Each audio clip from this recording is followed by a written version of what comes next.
భర్తతో విభేదాలు. శ్రీకాకుళం జిల్లాలో భార్య ఇద్దరు పిల్లల్ని బలిగొన్నాయి. అత్తింటి నుంచి అలిగి ఇంటి నుంచి వెళ్లిన పూజ ఇద్దరు పిల్లలు రైలు పట్టాలపై శవాలై తేలడం పెను విషాదం నింపింది. అత్తింటి వేధింపు వల్లే ఉసురు తీసుకుందని ఆమె తల్లి ఆరోపిస్తున్నారు. శ్రీకాకుళం జిల్లా పలాస తాళభద్ర మధ్య రైలు పట్టాలపై తల్లి ఇద్దరు పిల్లలతో కలిసి బలవన్మరణానికి పాల్పడింది.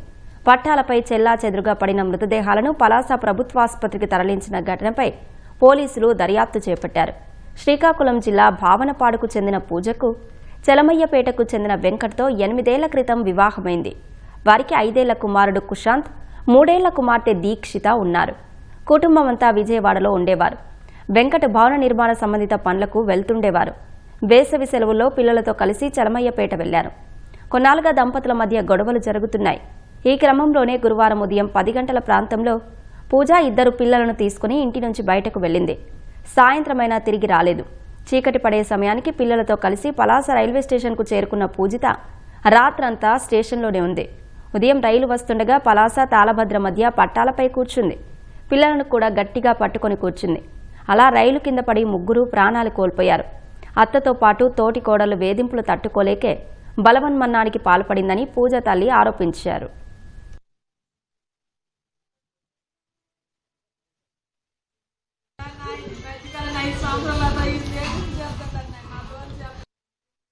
నిన్న తెల్లవారు ఫోన్ చేసినారు. ఎప్పటికి అడిగినా అంటే ఫోన్ కట్ చేస్తున్నాడు. ఆయన పెద్ద స్టేజ్ లేదు. నా కూతురు కొట్టినాడో తిట్టినాడో నా కళ్ళు కనమాడలేదు. అయితే నేను వచ్చి మళ్ళీ 1 గంట ఫోన్ తప్ప 12 కానీ ఫోన్ చేసింది. ఫోన్ చేస్తే బాణపడి వెళ్ళిపోయిందని చెప్పినాడు. మా అక్క తెలిసి ఫోన్ చేసింది. తోడు కొడితే అన్నారంటే వస్తాను వచ్చిన పిల్లలు దాకా ఉంటే కదా నేను చెప్తాను. నేను ఇంట్లో ఉంచుకొని నాకు పిల్లలు కాడుతున్నాను. నీకు ఉంచుకొని రేమాలు ఆడుతున్నావు అన్నట్టు పిల్లలకు ఉంచుకొని రేమాలు ఆడిన కాలము నాకు లేదు. 9 మాసాలు పెంచినాను. సముద్రమైన పెంచినాను. నాకేం పరువాసం లేదు. నాకు 10 గుంటలు అన్నీ అయినా నీ కూతురిని ఇంటికి తీసుకుని వెళ్ళిపోతాను. పెళ్లి చేసింది నాకు అందరూ ఇంట్లో ఉంచుకోవడానికి అత్తరు ఇంట్లో ఉంచడానికి నాయన చెప్పు. ఆయన అమ్మ ఆ ముసలితాయి 3 ఆడపడుచులు ఉన్నారు. ఆ 3 ఆడపడుచులు ఆ ముసలితాయే నా కూతురికి నాశ చేసినారు. ఆడపడుచులు ఆ ఊర్లో ఉంటారా? ఆ ఊర్లో ఒకతాయి ఉన్నది, శ్రీకాకుళంలో ఒకతాయి ఉంది. ఫోన్లతో చేసి అనిపెట్టినారు. నాయన ఇదే వాళ్ళకి అత్తాయి ఉంటుంది. పక్కాకి వెళ్ళాడు రా నాయన.